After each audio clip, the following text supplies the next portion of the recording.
Hi mga Mariko, it's me again, Dimple Jimenez, vlogger ng Pasig. Hindi pa sikat, pero pasikatin mo na rin. So, ayun nga, nagpunta kami at umattend kami ng birthday party ni Ilona, 7th birthday ni Ilona nga dyan.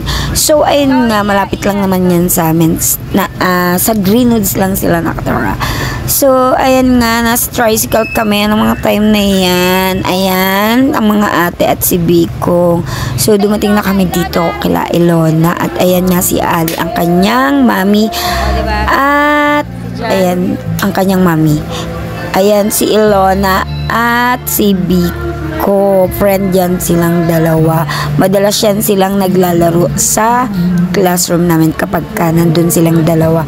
So, ayun nga, kumain na muna kami dyan nung mga time na yan. Kasabay namin si Jan. At inaantay namin dyan ang aking dudong na si Jenelson.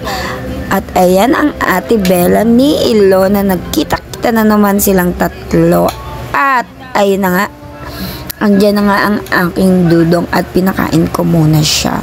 So, ayan nga, time na yan, chika-chika lang kami dyan dahil inaantay pa namin yung iba naming classmate. At si Ma'am Mariel ay pupunta dyan. So, ayun nga, ginabi na kami, o diba, gabi na.